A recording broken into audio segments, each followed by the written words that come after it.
देखो जितना है जब भाई भाई हमारे बैठल बड़े सब खड़ा बड़े सो मैं भैया के दिलवा एके लेखा है और सब दिलवा कैसे खातिर धड़कता एक बार तो जोर से हुकारी करते भाई हमार जी ये बात है कि अब ही तो छूट बाटी कोढ़ा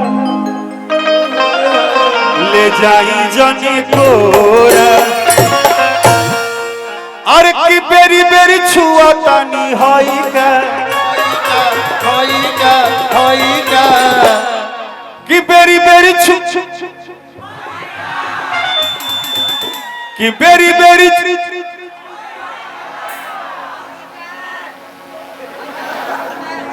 अच्छा हम कहीं कि तबे से शाहरुख खान के मौसा काहे लौगत ओ वही हम जानी के जैसे शाहरुख खान के मौसू आइल बड़े जी जी बुझा गए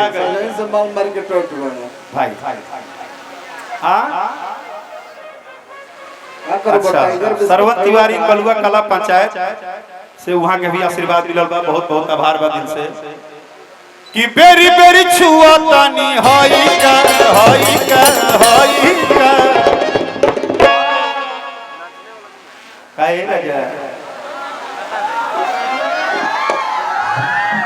राजा ए राजा तू तो जवान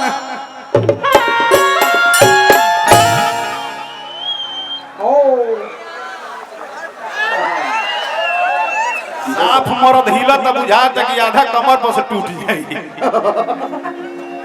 कि बेरी बेरी छुआ तानी हाई का ए राजा तू तो जवान ए राजा तू तो जवान हम लइका भरी भरी यारी जनी कोरा अब है तो छोट बट्टी कोढ़ा ले जाई जने कोरा बेरी बेरी छुआ तानी हाई का बेरी बेरी छुआ तानी हाई का भाई भाई भाई आदर्श पांडे रुको ए लइका के हम देखनी है जंतर का याद पड़ रहा कबो कबो होलिया में कोनो कोनो भौजैया के रंग डाले ऐसने लहुरा देवर जाले से अरे ई राजू भैया के सार हवे आई हितावा अरे वाह दिल खुश हो गई मंच पर के भेटाई तो साला घरे गई तो कहला से अपना दीदिया से किए दीदिया राकेशो जीजा जीजे लेखा बुझाला अरे भागो मत लव यू मेरे बाबू तुमको बहुत बहुत तरक्की करो अपने जीवन में कि बेरी बेरी छुआ तानी हाई का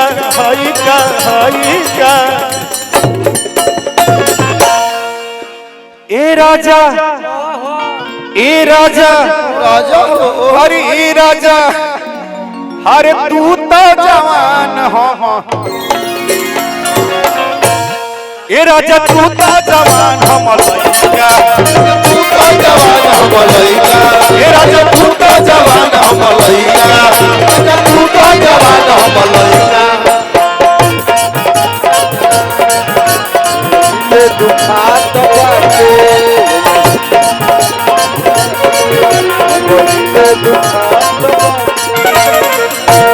धनी धनी पाया तेरी न सोची धनी धनी सोची न हमके पाया दरदिया उठाएगा दरदिया उठाएगा तू तो जवान हम लइका ए राजा तू तो जवान हम लइका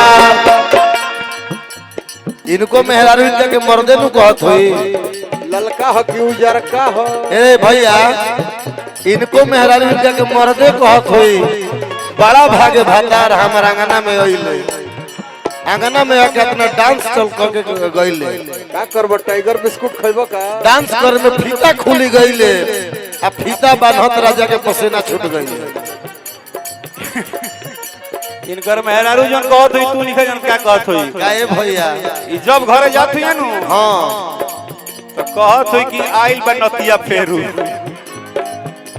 नतिया फेर आइल बा, फेर चढ़ौले बा, फेर आइल बा। कनबलिया उठल लिया जनी हाथ ऐसे धरी कहतानी बात मानी जनी गोदिया ऐसे छवि कि काच जवानी हमर भाई का, अरे कि काच जवानी हमर भाई का। जियो जियो कावना टावर से बड़ो ना मनबो ऐसने भतार के मेहरारू लइका कहतिया कि राजा खुद जवान हम लइका है ना वो ए खड़ा रहा कैमरा मैंने कौन चलावती है जानता रह मुकेश भैया इनकर अभी हालात जानतर कैसन बा। कैसे एगो चले लिसो हमनी के यहाँ पसीजर 512 हां 512 तू होइसे चले लिसो धुक धुक धुक धुक आगे देखना धुक धुक धुक धुक धुक स्टेज पर देखा कैमरा चलावती कोना में यहां देखिए जा जगजीवने हाल को शॉर्ट कर दे जा ए मुकेश जा जाना घर तू माड़ो में गइल हो कमानो ओ मारो के तरन क देले होइबो तरन कटियो हाल पर कर दिया हर की कचबा जवानी हमर भाई का।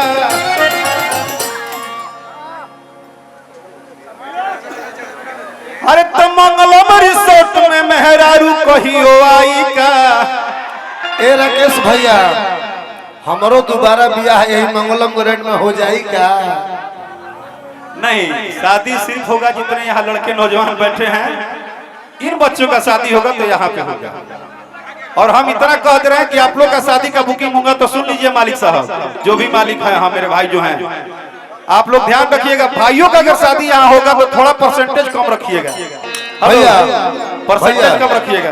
अगर राकेश मिश्रा या कलाकार के नाम से जो भी मंगलम ग्रैंड में बुकिंग कराने आएंगे, मैं अनाउंस करता हूँ बिना पूछे हुए 12% छूट मिलेगा आपको।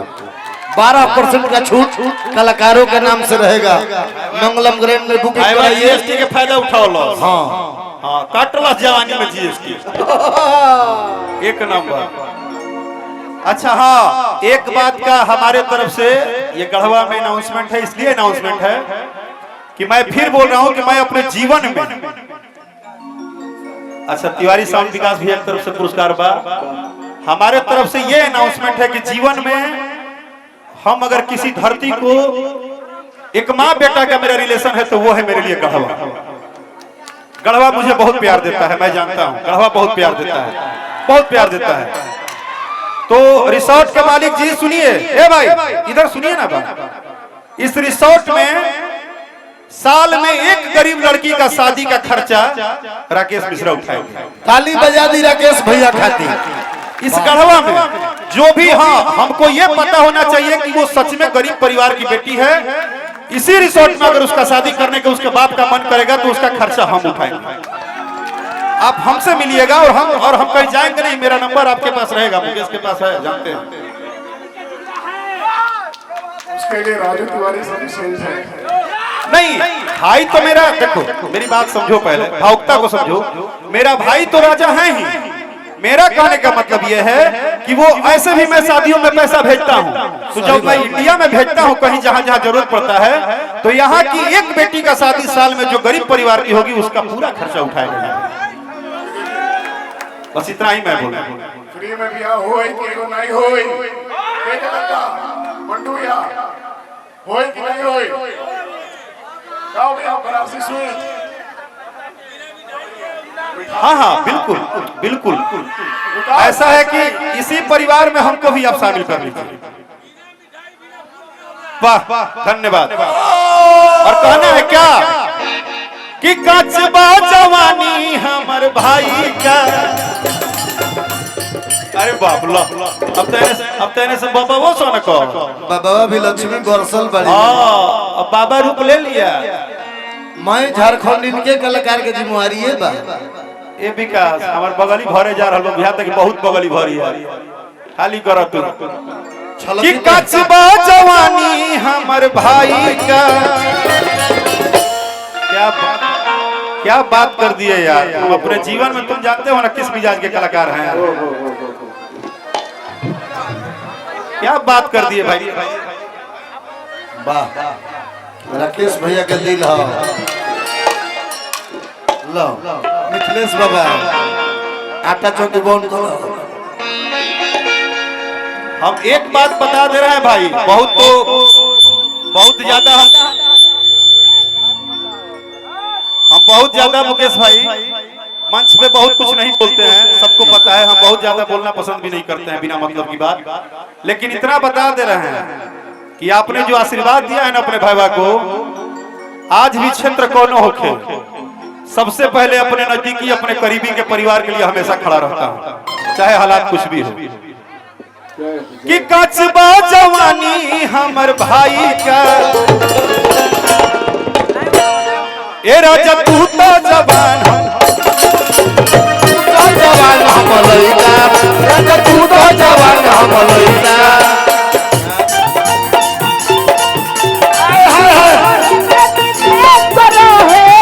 काहे कैलस सकिया हो तोरिया हो तोरिया बलके उठ ले राजा अच्छा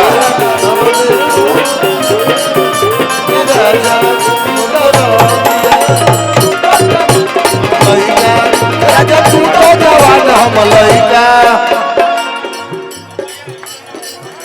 हाँ भाई भाई भाई देखिए कहा जाता है समाज में कि प्रोग्राम कब सुपरहिट होता है। प्रोग्राम सुपरहिट का पहला चिन्हासी यह है कि जो यहाँ लड़का खुद तो पैसा कमाने के लिए कैमरा लगाया है। आरबीए एंटरटेनमेंट मेरा भाई अभी आकर पुरस्कार दिया मुझे ये भाई आरबी मल्टीमीडिया जब इनके दिल से भी पैसा निकल जाए आपको देने के लिए तो समझिए कि इनके दिल में भी छेद रहा है गीत संगीत। सही बात। एक भाई के लिए ताली बजा दो मेरे भाई बहुत अच्छा लगा यार भाई खड़ा है।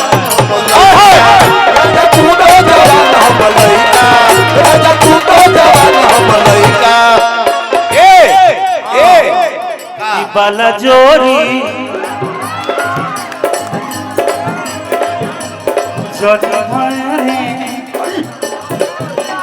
हम उनके कोरावा पिया कसी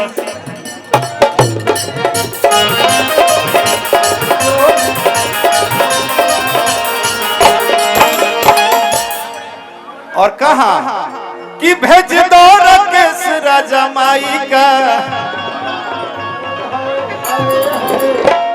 कि भेज दो राकेश राजा माई का ए राजा तू तो जवान हम लइका तू तो जवान हम लइका ए राजा तू तो जवान हम लइका राजा तू तो जवान हम लइका ए राजा तू तो जवान हम लइका